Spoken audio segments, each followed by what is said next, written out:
കൈയടിക്കട്ടെ. സദ്വാർത്ത Christmas ഒരുക്ക ധ്യാനത്തിൻ്റെ 11ാം നാളിലേക്ക് നമ്മൾ പ്രവേശിക്കുകയാണ്. കർത്താവ് തമ്പുരാൻ്റെ തിരുപ്പിറവിയിലേക്ക് നമ്മൾ പ്രാർത്ഥിച്ച് ധ്യാനിച്ച് വചനം കേട്ട് പരിശുദ്ധ കുർബാനയുടെ മുമ്പിൽ ആരാധനയോടെ ഇരുന്ന് അടുത്തുകൊണ്ടിരിക്കുകയാണ് പുൽക്കൂട്ടിലേക്ക്. ഈ ദിവസങ്ങളിൽ ഈ ശുശ്രൂഷ നമ്മളിലേക്ക് എത്തുന്നതിനെ ഓർത്ത് കർത്താവിന് നന്ദി പറയണം.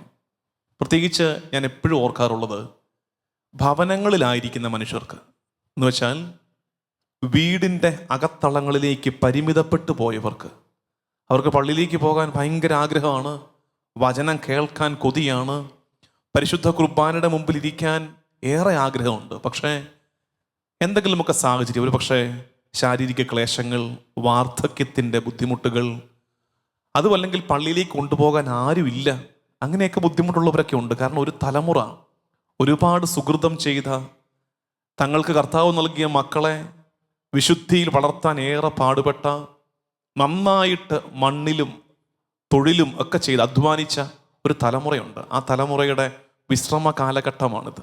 ആ തലമുറയുടെ കടന്നുപോകലിൻ്റെ കാലഘട്ടമാണിത്. അവർ വാർദ്ധക്യത്തിലെത്തിയൊരു തലമുറ. അവർക്കാണിത് ഏറ്റവും ആശ്വാസമാകുന്നതെന്ന് എനിക്കറിയാം. കാരണം ഇത്തരം നീളൻ പ്രസംഗങ്ങൾ ഇന്ന് തിരക്ക് പിടിച്ച ലോകത്ത്, ഞാൻ ആദ്യമേ ഒരിക്കൽ പറഞ്ഞതാണ്, അതുകൊണ്ടാണ് ഞാൻ കഴിവതും ക്യാപ്സ്യൂൾ പ്രസംഗങ്ങൾ കൊടുത്തുകൊണ്ടിരിക്കുന്നത്. അത്രയെങ്കിലുമൊക്കെ ഓട്ടത്തിനിടയ്ക്ക് ആരെങ്കിലുമൊക്കെ ഒന്ന് കേൾക്കട്ടെ എന്ന് വിചാരിച്ചിട്ട്. ഇത്തരം നീളൻ പ്രസംഗം കേൾക്കാനുള്ള സമയവും ക്ഷമയും ഉള്ളത് ആ തലമുറയ്ക്കാണ്. ഞാൻ നേരത്തെ പറഞ്ഞ ആ ഗോൾഡൻ ജനറേഷൻ കടന്നു പോവുകയാണ്. തലമുറ വാർദ്ധക്യത്തിൻ്റെ ജരാനരകൾ ബാധിച്ച, കൃപയുടെ വെള്ളി നൂലുകൾ ശിരസിൽ സ്വീകരിച്ച ഒരു തലമുറ. ആ തലമുറയോർത്ത് കർത്താവിന് നന്ദി പറയുകയും ഒപ്പം ഈ ശുശ്രൂഷയെ പ്രതി അവരും കർത്താവിന് നന്ദി പറയണം. നമ്മുടെ പരിമിതിയിൽ നിന്നുകൊണ്ട് ക്രിസ്മസിന് ഇങ്ങനെ വചനം കേട്ടൊരുങ്ങാൻ, ദിവികാരുണ്യ സന്നിധിയിലിരിക്കാൻ ഒക്കെ നമുക്ക് ശാലോം TV-യിലൂടെ അവസരം ലഭിക്കുമ്പോൾ ദൈവത്തിന് നന്ദി പറയുകയും പ്രാർത്ഥനയിൽ ഈ ശുശ്രൂഷയെ, ഇതിൻ്റെ പിന്നിൽ പ്രവർത്തിക്കുന്നവരെയൊക്കെ ഓർക്കുകയും ചെയ്യണം. പ്രത്യേകിച്ച് നമ്മൾ ഈ സദ്വാർത്തയുടെ ഷൂട്ടിങ്ങിൻ്റെ ഒരു സെക്കൻഡ് ഷെഡ്യൂളിലാണ്. അതുകൊണ്ട് നിങ്ങൾ ശ്രദ്ധിച്ച് കാണും, ഇന്നലെ കണ്ട പള്ളിയല്ല ഇന്ന് നിങ്ങൾ കാണുന്നത്. പള്ളി മാറ്റം വന്നു. മറ്റൊരു പള്ളിയിലാണ് ഈ ഷെഡ്യൂള് നമ്മൾ ഷൂട്ട് ചെയ്തുകൊണ്ടിരിക്കുന്നത്. പാലാരൂപത തന്നെ പള്ളിയാണ്. തൊട്ട് മുമ്പത്തെ പള്ളി ഇന്നലെ വരെ നിങ്ങൾ കണ്ടുകൊണ്ടിരുന്നത് പാലാരൂപതയിലെ പാതുവ പള്ളിയാണെങ്കിൽ, ഇപ്പോൾ ഈ ശുശ്രൂഷ നിങ്ങളിലേക്ക് എത്തുന്നത് മണ്ണാറപ്പാറ സെയിൻറ്റ് ഫ്രാൻസിസ് സേവിയർ ദേവാലയത്തിൽ നിന്നുകൊണ്ടാണ്. ഈ കഴിഞ്ഞ നാളുകളിൽ ഇവിടെ ഞാൻ ധ്യാനിപ്പിക്കാൻ കർത്താവ് അവസരം നൽകിയതുമാണ്. അപ്പോൾ അത് ഓർക്കുമ്പോൾ എനിക്ക് വളരെ സന്തോഷം. അവിടെ വന്ന് വീണ്ടും ഇങ്ങനൊരു ശുശ്രൂഷ നടത്താൻ പറ്റുന്നതിന് ബഹുമാനപ്പെട്ട ജോസ് വള്ളോം പുരിടത്തിൽ അച്ഛനോടും കൊച്ചച്ഛനോടും ഇവിടുത്തെ കമ്മിറ്റി അംഗങ്ങളോടും ഇടവകയോടും ഒക്കെയുള്ള നന്ദി അറിയിക്കുന്നു. നിങ്ങളുടെ പ്രാർത്ഥനയിൽ ഈ ഇടവക സമൂഹത്തെ ഓർക്കണമേ എന്നുകൂടി അപേക്ഷിച്ചുകൊണ്ട് ഇന്നത്തെ നമ്മുടെ ധ്യാനത്തിലേക്ക് പ്രവേശിക്കാം. നമുക്കറിയാം, ഈ കഴിഞ്ഞ 2 ദിവസങ്ങളിലായിട്ട് നമ്മൾ കേട്ടുകൊണ്ടിരിക്കുന്നത് കിഴക്ക് നിന്ന് വന്ന ജ്ഞാനികളെക്കുറിച്ചാണ്. കിഴക്ക് നിന്ന് വന്ന ജ്ഞാനികളെക്കുറിച്ച് തുടങ്ങിയപ്പോഴേ ഞാൻ പറഞ്ഞായിരുന്നു, ഇതൊരു 3 എപ്പിസോഡെങ്കിലും ഈ വിഷയം തന്നെ ഞാൻ പറയും. എന്ന് വെച്ചാൽ അതിനെ നമ്മൾ 3 കഷ്ണമാക്കി ധ്യാനത്തിൻ്റെ വിഷയമാക്കുകയാണ്. ആദ്യം നമ്മൾ ധ്യാനിച്ചത് ഓർക്കുന്നുണ്ടോ? മിനിഞ്ഞാന്ന് കിഴക്ക് നിന്ന് വന്ന ജ്ഞാനികളെക്കുറിച്ച് ആദ്യം ചിന്തിച്ചത് നിരന്തരമായ ഒരു ദൈവാന്വേഷണം നടത്തിക്കൊണ്ടിരിക്കണം എന്നാണ്. നിരന്തരമായ ഒരു ദൈവാന്വേഷണം. ദൈവാന്വേഷണത്തിൻ്റെ ഉത്തരമായിരുന്നു അവർ കർത്താവിൻ്റെ സന്നിധിയിലേക്ക് എത്തിയത്. ഇന്ന് നമുക്ക് പറ്റുന്നത് കേവലം ഒരു അനുഭവ തലത്തിൽ വിശ്വാസം ചുരുങ്ങിപ്പോകുമ്പോൾ ഈ അറിവ് തേടുന്ന ഒരു മനസ്സ് നമുക്ക് നഷ്ടപ്പെടുകയാണ്. ജ്ഞാനം തേടണം, അന്വേഷണ ത്വര ഉണ്ടായിക്കൊണ്ടിരിക്കണം. അത് എപ്പോഴും നമ്മളിങ്ങനെ വർക്കൗട്ട് ചെയ്യണം, കർത്താവിനെ തേടിക്കൊണ്ടിരിക്കണം. അതിൻ്റെ നല്ല ഉദാഹരണമാണ് ഈ കിഴക്ക് നിന്ന് വന്ന. അതും ഞാൻ പറഞ്ഞു, ഓൾമോസ്റ്റ് 2 വർഷമെങ്കിലും എടുത്തിട്ടുണ്ടായിരിക്കും അവരുടെ യാത്ര എന്നൊക്കെ പറഞ്ഞ് പ്രൂവ് ചെയ്തതാണ്. അതുകൊണ്ടാണ് 2 വയസ്സിന് താഴെയുള്ള കുഞ്ഞുങ്ങളെ കൊല്ലാൻ ഹെറോദോസ് കൽപ്പന ഇട്ടതെന്നൊക്കെ പറഞ്ഞ് അവരുടെ പെർസിവറൻസ്, ഒന്നിലേക്ക് അവർ സ്റ്റിക്ക് ഓൺ ചെയ്തത്, നിലനിൽപ്പ്, അതൊക്കെ നമ്മൾ ധ്യാനിച്ച് ആദ്യം മാറ്റി. അടുത്തത് നമ്മൾ ചിന്തിച്ചത് ഈ കിഴക്ക് നിന്ന് വന്ന ജ്ഞാനികളെ. രണ്ടാമത് നമ്മൾ ധ്യാനിച്ച വിഷയം എന്തായിരുന്നു? ഇത്രയും ജ്ഞാനമുള്ള മനുഷ്യർക്ക്, ഇത്രയും അറിവുള്ള, ദൂരദേശത്ത് നിന്ന്, പൗരസ്ത്യ ദേശത്ത് നിന്ന്, കിഴക്ക് നിന്ന് കർത്താവിനെ തേടി ഇവിടം വരെ എത്താൻ അറിയാമായിരുന്നിട്ടും എന്തുപറ്റി? വഴിതെറ്റി കൊട്ടാരത്തിൽ പോയി കയറിക്കളഞ്ഞു. വഴിതെറ്റി കൊട്ടാരത്തിൽ പോയി കയറിക്കളഞ്ഞു. അപ്പോൾ ഒരു വശത്ത് ജ്ഞാനികൾ, ഇപ്പുറത്ത് വഴിതെറ്റി. രണ്ടും കൂടെ ചേരുമ്പടി ചേരാത്ത 2 വാക്കുകളാണ്. ജ്ഞാനികൾക്ക് എങ്ങനെ വഴിതെറ്റുന്നു? അപ്പം നമുക്കുള്ള ധ്യാനം ഈ ആത്മീയ യാത്രയിൽ, ഈ ആത്മീയ വഴിയിൽ ഒരു വഴിതെറ്റലിൻ്റെ സാധ്യത എപ്പോഴുമുണ്ട്. ശരിക്കും ഇന്ന് നമ്മുടെ ചുറ്റും അത് കാണുന്നുമുണ്ട്. ആത്മീയ മേഖലയിൽ പോലും വഴിതെറ്റലുകൾക്കുള്ള സാധ്യത പതിയിരിപ്പുണ്ട്. അതുകൊണ്ട് നിതാന്ത ജാഗ്രത പ്രാർത്ഥനയുടെ മേഖലയിൽ പോലും നമുക്കുണ്ടാകണം. ഇന്നലെ ആ വിഷയം ഞാൻ കുറച്ചധികം ഗൗരവത്തോടെ പറഞ്ഞതാണ്, കുറേ അതിൻ്റെ പ്രാക്ടിക്കൽ ഡയമെൻഷൻസ് പറഞ്ഞതാണ്. ഇത്ര ഞാൻ ഒരുക്കിയത് ഈ കിഴക്ക് നിന്ന് വന്ന ജ്ഞാനികളുടെ ഫൈനൽ എപ്പിസോഡാണ്.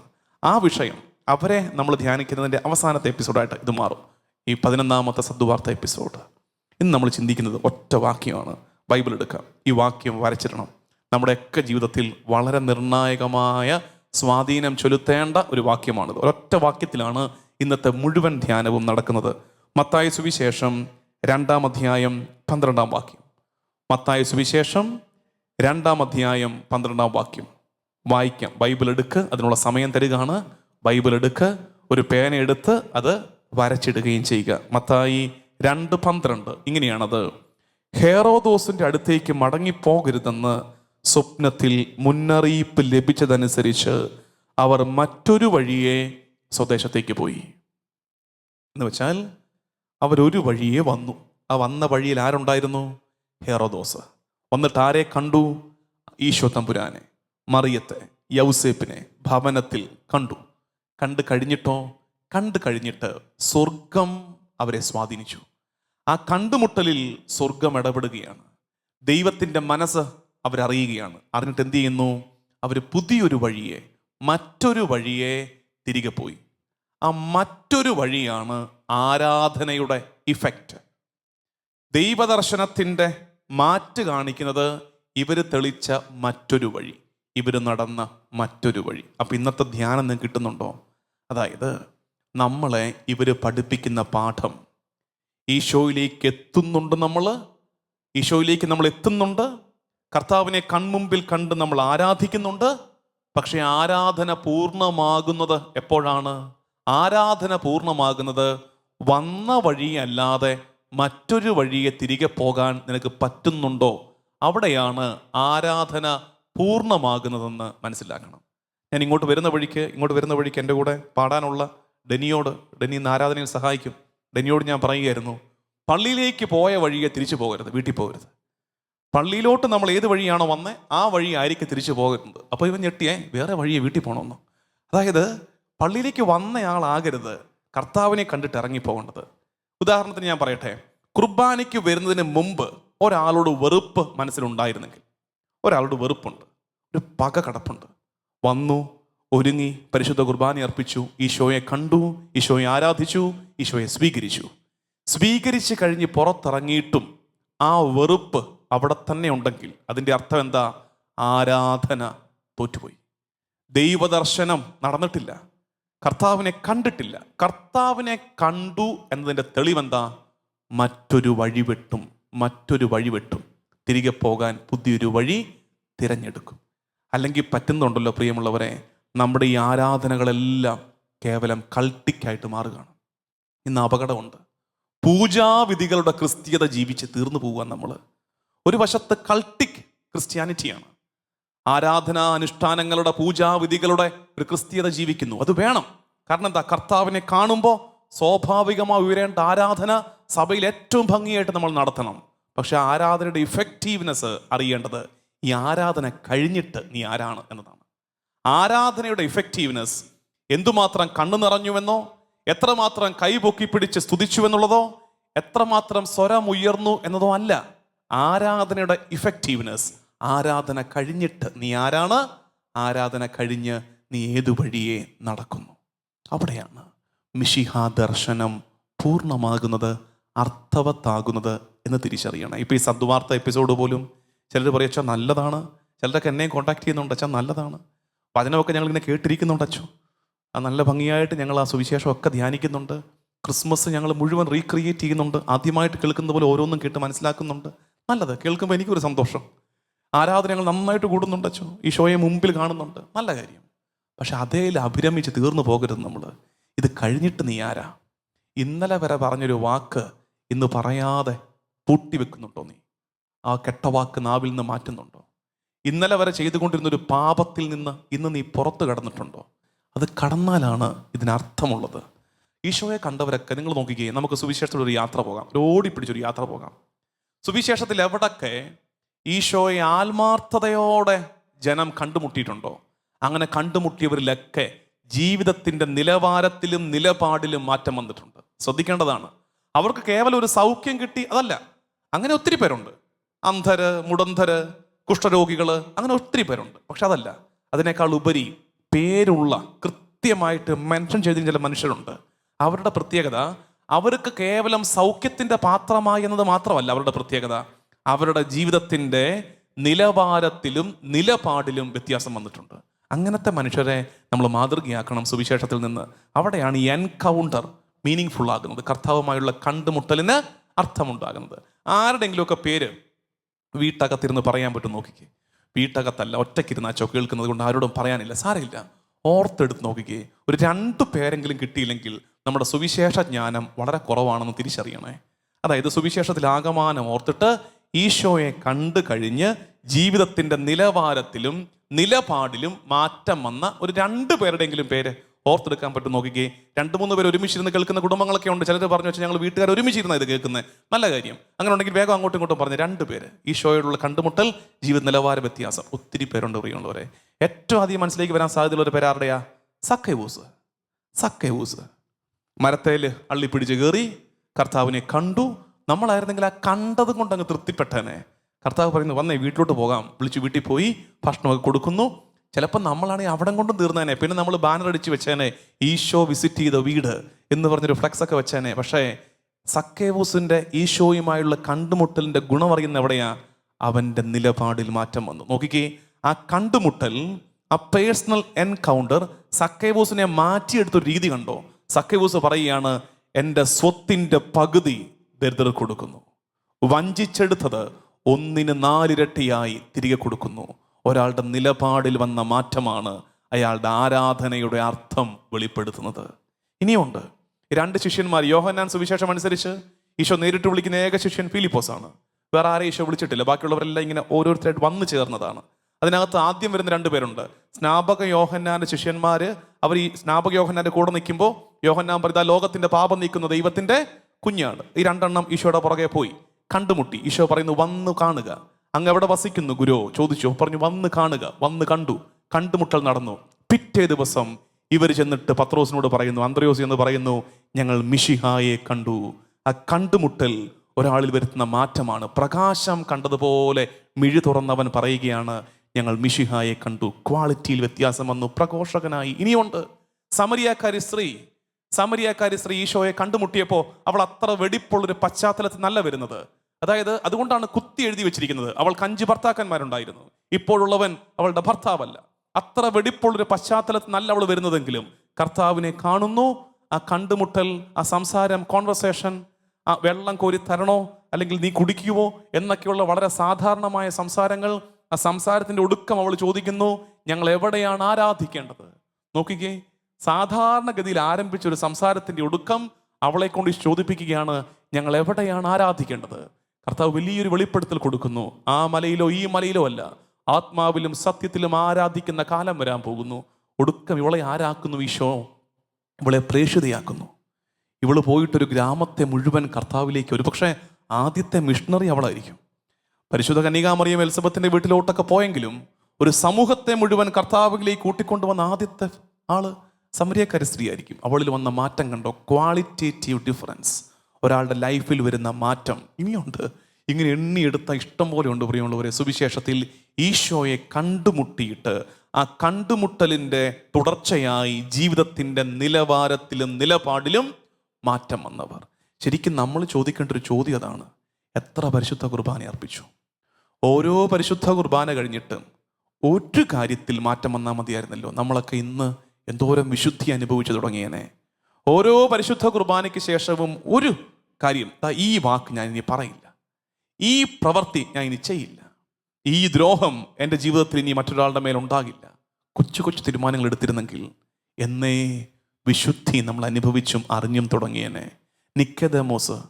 നിക്കോദേമോസ് രാത്രിയിൽ ഈശോയെ വന്ന് കണ്ടവൻ. എന്താ രാത്രി വന്നതിൻ്റെ കാര്യം? പണ്ട് നമ്മൾ കാരുണ്യ വഴിയിൽ പറഞ്ഞതാണ് അതിൻ്റെ കാരണം. എന്തുകൊണ്ട് രാത്രിയിൽ വന്നത്? രാത്രിയിൽ വന്നതിൻ്റെ കാരണം, നഷ്ടപ്പെടാൻ ഒത്തിരി ഉണ്ടായിരുന്ന ഒരാളുടെ പേരാ നിക്കോദേമോസ്, സാൻഹെദ്രിൻ സംഘത്തിലെ അംഗം. വെറുതെ എന്തിനാണ് അവരുടെയൊക്കെ ശ്രദ്ധ പിടിച്ചു പറ്റി ഉള്ള സ്ഥാനം കളയുന്നത്? അതുകൊണ്ട് കർത്താവാണെന്നൊക്കെ അറിയാം, ഒതുക്കത്തിൽ വന്നൊന്ന് കണ്ട് വർത്തമാനമൊക്കെ പറഞ്ഞിട്ട് പോയേക്കാം എന്ന് വിചാരിച്ചൊരു കംഫർട്ട് സോണിൽ കർത്താവിനെ തേടിയവൻ ഒടുക്കം എന്താ സംഭവിക്കുന്നത്? അവന്റെ ശരീരം കുരിശിൽ നിറക്കുവാൻ അരിമത്തിയക്കാരൻ ജോസഫിന്റെ കൂടെ കൂടി തൻ്റെ ഇടത്തോടെ മുമ്പോട്ട് വന്ന് കർത്താവിന് സാക്ഷ്യം വഹിച്ചവൻ. ആ കണ്ടുമുട്ടൊരാളിൽ വരുത്തുന്ന മാറ്റം കണ്ടോ? ഇനിയുണ്ട്. നല്ല കള്ളൻ കർത്താവിൻ്റെ വലതുവശത്ത് കിടന്നവൻ, തൊട്ടടുത്ത് ആ കാഴ്ചകൾ കണ്ടവൻ. ഇപ്പുറത്ത് കിടന്ന ഇടത്ത് വെച്ചത് കള്ളനും അത്രയും ദൂരമൊക്കെ ഉണ്ടായിരുന്നുള്ളൂ ഈ കാഴ്ചകളിലേക്ക്. എന്നിട്ട് ഒരാളിൽ വരുന്ന മാറ്റം, ആ കണ്ടുമുട്ടൽ ഒരാളിൽ മാറ്റം. കർത്താവേ, അങ്ങ് പറുദീസായിലായിരിക്കുമ്പോൾ എന്നെയും ഓർക്കണമേ എന്ന് പ്രാർത്ഥിക്കാൻ പറ്റുന്നൊരു മാറ്റം. പ്രിയമുള്ളവരെ, ഇന്നത്തെ നമ്മുടെ സദ്വാർത്ത എപ്പിസോഡ് ഇങ്ങനൊരു ചെറിയ ലളിതമായ സന്ദേശമാണ്. പക്ഷേ ഇത് വളരെ പ്രാക്ടിക്കലായിട്ട് നമ്മുടെ ജീവിതത്തിലേക്ക് നമുക്ക് ഇംപ്ലിമെൻറ്റ് ചെയ്യേണ്ട ഒന്നാണ്. നമ്മുടെ ആരാധനകൾ, നമ്മുടെ പ്രാർത്ഥനകൾ നമ്മുടെ ജീവിതത്തിൻ്റെ നിലവാരത്തിൽ മാറ്റം വരുത്തുന്നില്ലെങ്കിൽ ഇതെല്ലാം അർത്ഥരഹിതമായിക്കൊണ്ടിരിക്കുകയാണ്. പ്രത്യേകിച്ച് നിങ്ങൾ ഓർക്കേണ്ടത്, പ്രത്യേകിച്ച് ഇതെന്നെ കേൾക്കുന്ന കുടുംബാംഗങ്ങളൊക്കെ ഇല്ലേ, കുഞ്ഞുങ്ങളും കൊച്ചു മക്കളും ഒക്കെ ഉള്ളവർ, നിങ്ങൾ ഓർക്കേണ്ടതെന്നറിയാമോ? ഇനിയൊരു തലമുറ വളർന്നു വരുന്നുണ്ട്. നമ്മുടെ കൺമുമ്പിൽ വളർന്നു വരുന്ന തലമുറയില്ലേ, ആ കുഞ്ഞുങ്ങൾ ഇനി പള്ളിയിൽ പോകണമെങ്കിൽ, ഇത് ശ്രദ്ധിച്ച് കേൾക്കണേ. പേരൻറ്റിങ്, ക്രിസ്ത്യൻ പേരൻറ്റിങ്ങിൽ വളരെ പ്രധാനപ്പെട്ട ഒരു കാര്യമാണ് ഈ പറയുന്നത്. നമ്മൾ വളർത്തിക്കൊണ്ടുവരുന്ന കുഞ്ഞുങ്ങൾ പള്ളിയിൽ പോകണമെങ്കിൽ, അവർ ബൈബിൾ വായിക്കണമെങ്കിൽ, അവർ കൊന്ത ചെല്ലണമെങ്കിൽ, അവർ നോക്കുന്നൊരു നോട്ടമുണ്ട്. ഇത് ചെയ്യുന്ന എൻ്റെ അമ്മയുടെ, എൻ്റെ അപ്പൻ്റെ ജീവിതത്തിൽ എന്ത് ക്വാളിറ്റേറ്റീവ് ഡിഫറൻസ് ആണുള്ളത്. ഇതൊന്നും ചെയ്യാത്തൊരു മനുഷ്യൻ്റെ ജീവിതവുമായി, പള്ളി പോകാത്ത, കുർബാന അർപ്പിക്കാത്ത, ബൈബിൾ വായിക്കാത്ത, കൊന്ത ചെല്ലാത്ത ഒരാളുടെ ജീവിതത്തിൽ നിന്ന് ഇതെല്ലാം ചെയ്യുന്ന ഒരാളുടെ ജീവിതം എങ്ങനെ വ്യത്യസ്തമായിരിക്കുന്നു. തീർച്ചയായിട്ടും കൃപയുടെ മേഖലയെക്കുറിച്ചൊക്കെ നമുക്ക് പറയാനുണ്ട്. ഗ്രേസ് കിട്ടുന്നുണ്ട് ആത്മാവിൻ്റെ മേൽ, ശരിയാണ്. പക്ഷെ അതുകൊണ്ട് തൃപ്തിപ്പെടില്ല തലമുറ. അവർ ചോദിക്കുന്നത്, പള്ളി പോകാത്തൊരാൾ പറയുന്ന അതേ കെട്ട വാക്കാണ് എൻ്റെ അപ്പനും പറയുന്നതെങ്കിൽ പിന്നെ ഞാൻ എന്തിനാ പള്ളിയിലോട്ട് ഇനി പോകുന്നത്? കുഞ്ഞുങ്ങൾ ചോദിച്ചു കളയും. ഇത്രയും ബൈബിൾ വായിക്കുന്ന അപ്പൻ്റെ സംസാരത്തിലും നിലപാടിലും അമ്മയുടെ വർത്തമാനങ്ങളിൽ മാറ്റം വരുന്നില്ലെങ്കിൽ പിന്നെ എന്തിനാണ്? ഇതിനകത്തൊക്കെ എന്താ അർത്ഥം? ഈ കണ്ടുമുട്ടൽ അർത്ഥവത്താകുന്നത് ഈ കണ്ടുമുട്ടലിന് ശേഷമുള്ളൊരു ജീവിതത്തിൻ്റെ നിലവാരം കൂടുമ്പോഴാണ് എന്നോർത്തേക്കാണ്. ഇത് ബൈബിളിൽ ആകമാനമുള്ള സന്ദേശമാണ്. നിങ്ങൾക്ക് ബൈബിൾ എടുക്കാം. റോമാലേഖനം 12-ാം അധ്യായം 1-2 വാക്യങ്ങൾ. ആകയാൽ സഹോദരരെ, ദൈവത്തിൻ്റെ കാരുണ്യം അനുസ്മരിച്ചുകൊണ്ട് ഞാൻ നിങ്ങളോട് അപേക്ഷിക്കുന്നു, നിങ്ങളുടെ ശരീരങ്ങളെ വിശുദ്ധവും ദൈവത്തിന് പ്രീതികരവുമായ സജീവ ബലിയായി സമർപ്പിക്കുവിൻ. ഇതായിരിക്കണം നിങ്ങളുടെ യഥാർത്ഥമായ ആരാധന. അതായത് ഈ കിഴക്ക് നിന്ന് വന്ന ജ്ഞാനികൾ, അവർ കർത്താവ് തമ്പുരാന്റെ മുമ്പിൽ പൊന്നും മീറയും കുന്തിരിക്കവും വെച്ച് ആരാധിച്ചു. നല്ലത്. അത് ഒരു കൾട്ടിക് ആരാധന, കർമ്മവിധികളുടെ ആരാധന നടന്നു. നല്ല കാര്യം. പക്ഷെ ആരാധന പൂർണ്ണമാകുന്ന എപ്പോഴാ? നിങ്ങളുടെ ശരീരങ്ങളെ, ശരീരം മീൻസ് ദ ഹോൾ ലൈഫ്, നിങ്ങളുടെ ജീവിതത്തെ തന്നെ വിശുദ്ധവും ദൈവത്തിന് പ്രീതികരവുമായ സജീവ ബലിയായി നീ അർപ്പിക്കുമ്പോഴാണ് തൊട്ടു മുമ്പ് നടന്ന ആരാധന പൂർണ്ണമാകുന്നത്. അതാണ് ഈ കിഴക്ക് നിന്ന് വന്ന ജ്ഞാനികളുടെ ജീവിതത്തിലും സംഭവിച്ചത്. അടുത്തത്, ഇനി ഒരു വാക്യം കൂടെ. കൊറിന്തോസുകാർക്കുള്ള 2-ാം ലേഖനത്തിൻ്റെ 5-ാം അധ്യായം 17-ാം വാക്യം. 2 കൊറിന്തോസ് 5:17. 2 കൊറിന്തോസ് 5:17 ബൈബിളിൽ എടുക്കണം. ഞാനും എടുക്കാനുള്ള സമയം. 2 കൊറിന്തോസ് 5:17. മിശിഹായിൽ ആയിരിക്കുന്നവൻ പുതിയ സൃഷ്ടിയാണ്, പഴയത് കടന്നുപോയി, ഇതാ പുതിയത് വന്നു കഴിഞ്ഞു. അതായത് ഈ വാക്യം ഓർത്തു വെച്ചേക്ക്.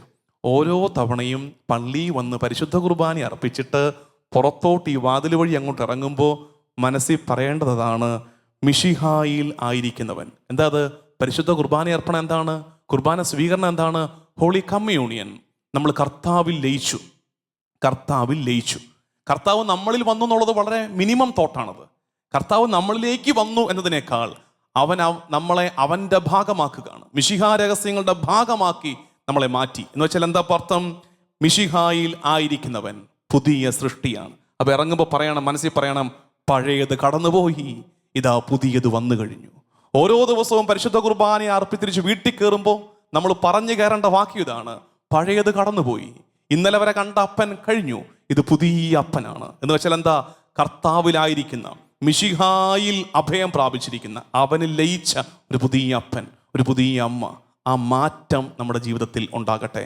പ്രിയമുള്ളവരെ, പരിശുദ്ധ കുർബാനയുടെ ആരാധനയിലേക്ക് പ്രവേശിക്കാം. ഇന്ന് നിങ്ങൾ ഏൽപ്പിക്കുന്ന ഹോംവർക്ക് ഒരല്പം കട്ടിയുള്ള ഹോംവർക്കാണ്. ഒരു പാപത്തോട്, ഏറ്റവും ചെറുത് മതി കേട്ടോ, അമിതാവേശം കാണിച്ച് വലിയ കനഗംഭീര പാപം എടുത്തിട്ട് നിരാശപ്പെട്ടു പോകണ്ട. നിങ്ങളുടെ ജീവിതത്തിലുള്ള ഒരു ചെറിയ പാപചായ്വിനോട്, ഒരു ചെറിയ ഇൻക്ലിനേഷൻ ടുവേർഡ്സ് സിൻ, ഏതെങ്കിലും ഒരു പാപചായ്വ്, അതിനോട് എന്നേക്കുമായി നോ പറയാം. ഒരു പക്ഷേ ഇത്തവണത്തെ ക്രിസ്മസ് ഒരുക്കത്തിന് ഈശോയുടെ മുമ്പിൽ നമുക്ക് വയ്ക്കാവുന്ന ഏറ്റവും നല്ല സമ്മാനം അതല്ലേ? എൻ്റെ ജീവിതത്തിലെ ഒരു പാപത്തോട് എന്നേക്കുമായി നോ പറയുക. എന്നിട്ട് പറയണം മനസ്സിൽ, ഇതാ പഴയത് കടന്നുപോയി, പുതിയത് വന്നു കഴിഞ്ഞു. ആ വിചാരത്തോടെ, ആ പ്രാർത്ഥനയോടെ പരിശുദ്ധ കുർബാനയുടെ ആരാധനയിലേക്ക് നമുക്കൊരുമിച്ച് പ്രവേശിക്കാം. ദൈവനാമത്തിന് മഹത്വമുണ്ടാകട്ടെ. ആമേൻ.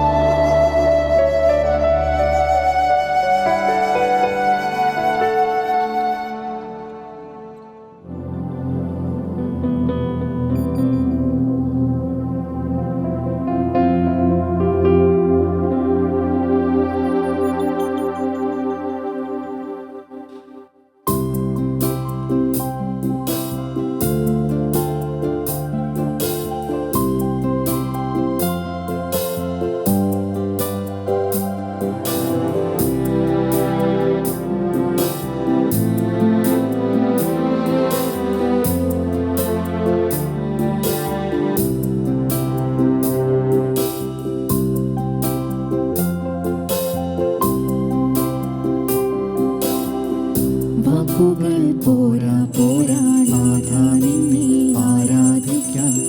വാക്കുകൾ പോരാ പോരാ നാഥാ നിന്നെ ആരാധിക്കാം. ഭാഷകൾ പോരാ പോരാ രാജാവിനെ ആരാധിക്കാം.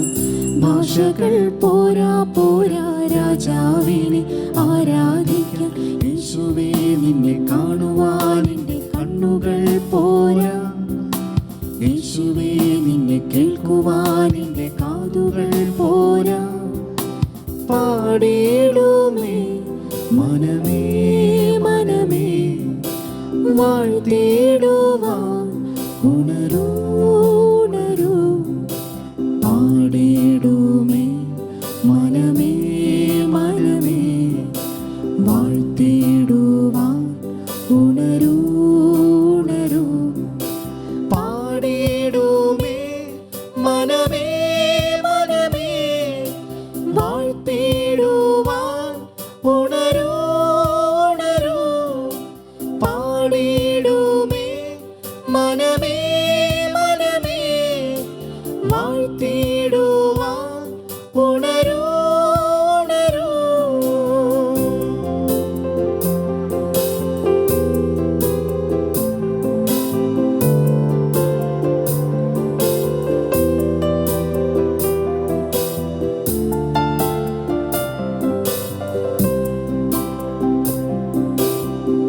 പാട്ടുകൾ പോരാ പോരാ നാഥാ നിന്നെ ആരാധിക്കാം. പാട്ടുകൾ പോരാ പോരാ നാഥാ നിന്നെ ആരാധിക്കാം. ആയുസ്സും പോരാ പോരാ രാജാവിനെ ആരാധിക്കാം. ആയുസ്സും പോരാ പോരാ രാജാവിനെ ആരാധിക്കാൻ. യേശുവേ നിന്നെ സ്നേഹിക്കാൻ എൻ്റെ സ്നേഹവും പോരാ. യേശുവേ നിന്നെ വർണ്ണിപ്പാൻ എൻ്റെ ചിന്തകൾ പോരാ. പാടിടുമേ മനമേ മനമേ, വാഴ്ത്തിടുവാൻ ഉണരൂ ഉണരൂ. പാടിടുമേ മനമേ മനമേ, വാഴ്ത്തിടുവാൻ ഉണരൂ ഉണരൂ. പാടിടുമേ മനമേ മനമേ, വാഴ്ത്തിടുവാൻ ഉണരൂ ഉണരൂ. പാടിടുമേ മനമേ മനമേ, വാഴ്ത്തിടുവാൻ ഉണരൂ ഉണരൂ.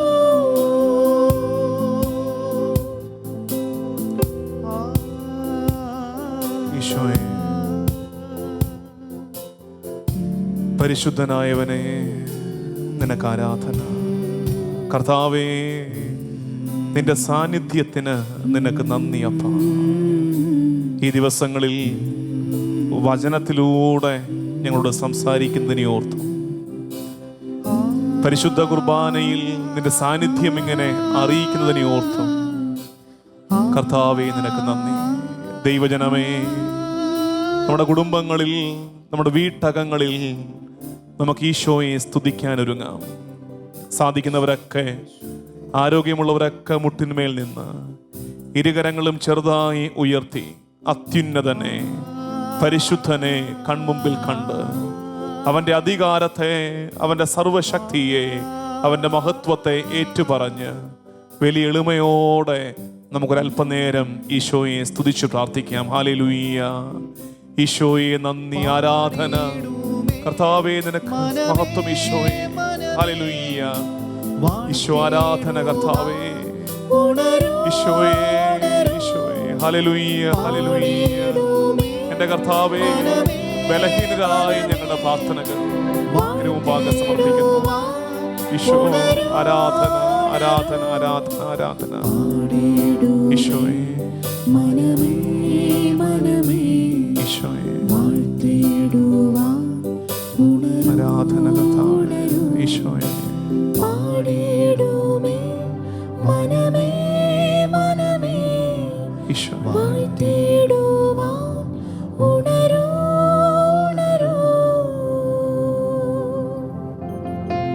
ഈശോയെ, ഇന്ന് ഞങ്ങൾ കേട്ട വചനം ഞങ്ങൾ പ്രാർത്ഥനയാക്കട്ടെ.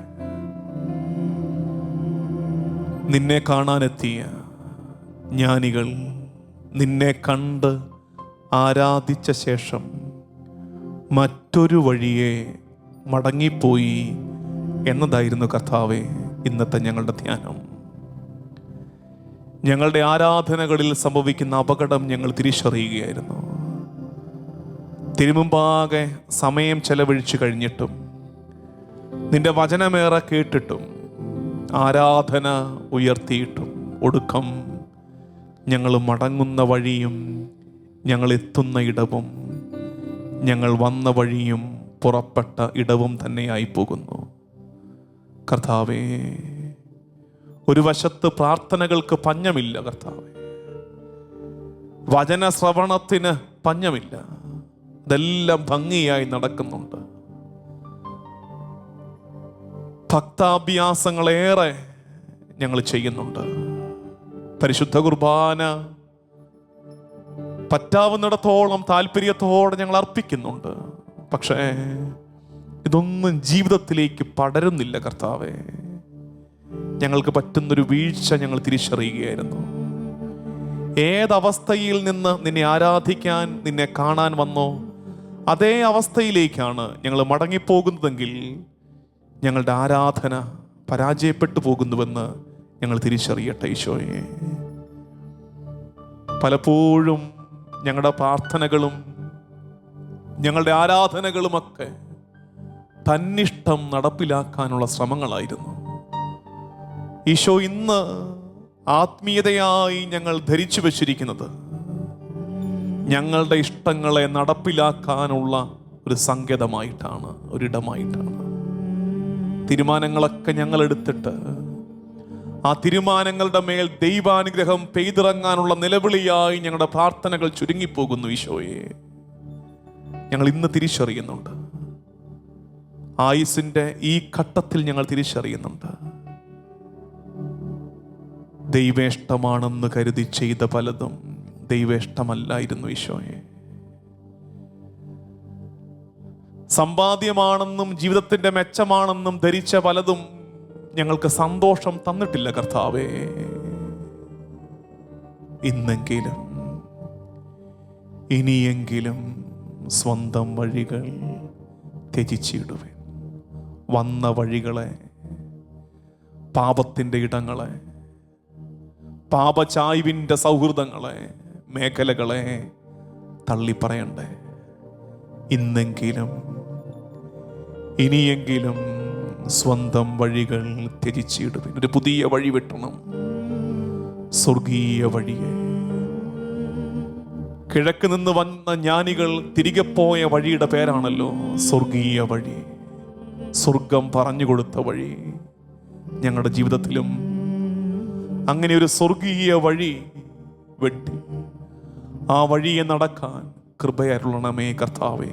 അതിനായി പൊന്നും മീറയും കുന്തിരിക്കവും തിരുമുമ്പാകെ കാഴ്ചയർപ്പിച്ച ജ്ഞാനികളെ പോലെ ഞങ്ങളെ തന്നെ തിരുമുമ്പാകെ ഞങ്ങൾ സമർപ്പിക്കണമെന്ന്, ഞങ്ങളുടെ താല്പര്യങ്ങളെ, ഞങ്ങളുടെ ഇഷ്ടങ്ങളെ സമർപ്പണത്തിൻ്റെ നേരമായെന്നറിഞ്ഞ് തിരുമുമ്പാകെ എളിമയോടെ വിട്ടുതരുമ്പോഴും സമർപ്പിക്കുമ്പോഴുമാണല്ലോ ഞങ്ങളുടെ വഴികളെ വിട്ടിട്ട് സ്വർഗീയ വഴിയെ നടക്കാൻ ഞങ്ങൾക്ക് കൃപ ലഭിക്കുന്നത്.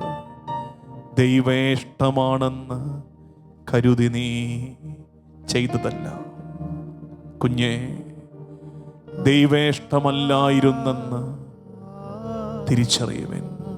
സമ്പാദ്യമാണെന്ന് കരുതി നീ നേടിയെടുത്തതും വെട്ടിപ്പിടിച്ചതുമൊന്നും സൗഭാഗ്യമേകില്ലെന്നറിഞ്ഞ് അനുദപിക്കുവൻ. ദേവേഷ്ടമാണെന്നു കരുതി നീ ചെയ്തതെല്ലാം ദേവേഷ്ടമല്ലായിരുന്നെന്നറിഞ്ഞിടുവിൻ.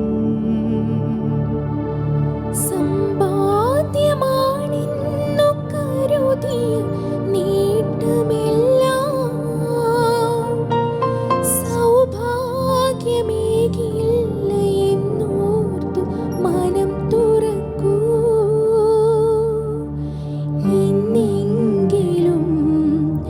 ഇനിയെങ്കിലും സ്വന്തം വഴികൾ ത്യജിച്ചിടുവിൻ. സ്വർഗീയ വഴി ചരിച്ചിടുവിൻ. സമർപ്പണത്തിന്റെ സമയമാ എല്ലാം വിട്ടുകൊടുക്കാൻ ഒരുങ്ങാൻ നമുക്ക്. സമർപ്പിക്കുവിൻ സകലതും. ദൈവം നിന്നോട് ചോദിപ്പതൊക്കെയും നൽകുവാനൊരുങ്ങിടുവിൻ. ഈശോയെ, പഴയത് കടന്നുപോയി, ഇതാ പുതിയത് എന്ന് പറയുന്ന വിധത്തിൽ ഞങ്ങളുടെ ആരാധനകൾ അർത്ഥവത്താകട്ടെ. ഞങ്ങളുടെ പ്രാർത്ഥനകൾ ആത്മാർത്ഥതയുള്ളതാകട്ടെ. ഈശോ, ഓരോ തവണയും നിന്റെ മുമ്പാകെ പ്രാർത്ഥനയ്ക്കിരുന്നിട്ട് ഞാൻ പുറത്തേക്ക് ഇറങ്ങുമ്പോൾ എന്നെ കാണുന്നവർ നിന്നെ കാണുന്ന വിധം എൻ്റെ മുഖത്ത് നിന്റെ പ്രകാശം നിഴലിക്കട്ടെ. കേവലം കാഴ്ചയിൽ മാത്രമല്ല കർത്താവേ, എൻ്റെ ജീവിതത്തിൻ്റെ നിലവാരത്തിലും നിലപാടിലും, ഞാൻ പറയുന്ന വാക്കിൽ, ചെയ്യുന്ന പ്രവർത്തികളിൽ എൻ്റെ ദൈവാരാധനയുടെ മെച്ചം നിഴലിക്കട്ടെ. കർത്താവേ, നിന്നെ നോക്കിയവർ പ്രകാശിതരായി എന്ന വേദവാക്യം പോലെ ഞങ്ങളുടെ വാക്കിലും പ്രവൃത്തിയിലും നിലപാടിലുമൊക്കെ ആ പ്രകാശം സ്ഫുരിക്കട്ടെ. കർത്താവേ, ഞങ്ങളുടെ ആരാധനകൾ, ഞങ്ങളുടെ പ്രാർത്ഥനകൾ ഞങ്ങളുടെ ജീവിതത്തിൻ്റെ പ്രകാശമേറ്റട്ടെ.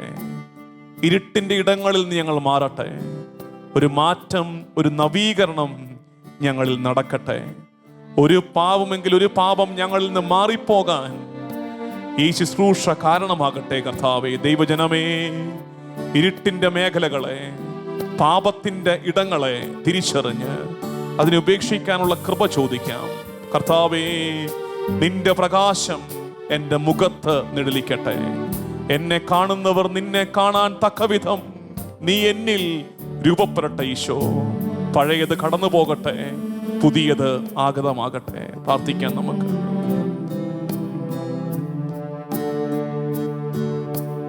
എന്നെ കാണുന്നോ നിന്നെ കാണാതെ പോയാലോ കഷ്ടം, ഈ രൂപമോ നഷ്ടം.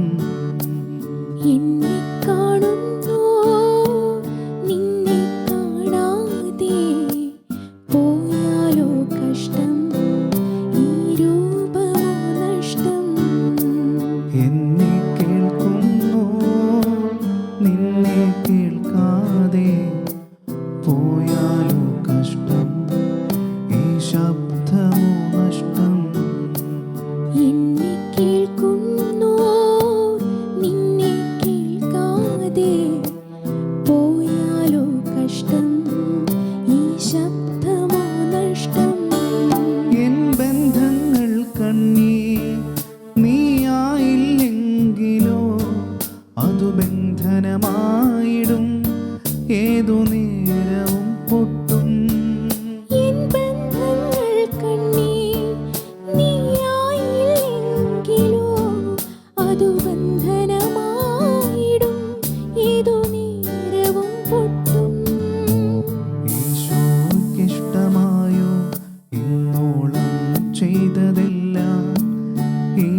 എന്നിൽ സ്നേഹം ഇല്ല നേരം. ഈശോയ്ക്കിഷ്ടമായോ ഇന്നോളം ചെയ്തതില്ല. ഈശോ വേദനിച്ചോ എന്നിൽ സ്നേഹം ഇല്ല നേരം. ഈശോ ആഗ്രഹിച്ചോ ഞാനിന്നും നിന്റേതാകാൻ. ഈശോ ആശ്വസിച്ചോ ഞാൻ കൂടെ നിന്ന നേരം. ഈശോ ആഗ്രഹിച്ചോ ഞാനിന്നും നിന്റേതാകാൻ. ഈശോ ആശ്വസിച്ചോ ഞാൻ കൂടെ നിന്ന നേരം. എന്നെ കാണുന്നോ നിന്നെ കാണാതെ പോയാലോ കഷ്ടം, ഈ രൂപമോ നഷ്ടം. എന്നെ കേൾക്കുന്നോർ നിന്നെ കേൾക്കാതെ പോയാലോ കഷ്ടം, ഈ ശബ്ദമോ നഷ്ടം.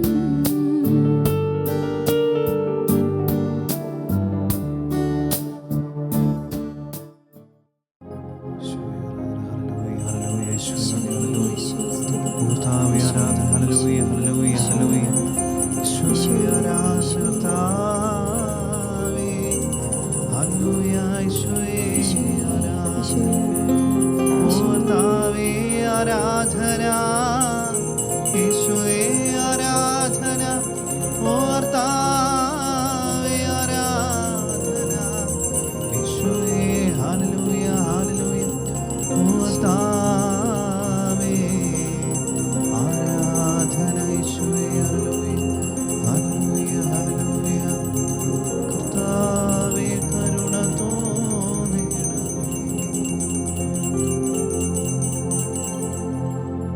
പരിശുദ്ധ പരമമാ ദിവ്യകാരുണ്യമേ, എന്നുമെന്നും അങ്ങേക്കാരാധന. പരിശുദ്ധ പരമമാ ദിവ്യകാരുണ്യമേ, എന്നുമെന്നും അങ്ങേക്കാരാധന. പരിശുദ്ധ പരമമാ ദിവ്യകാരുണ്യമേ, എന്നുമെന്നും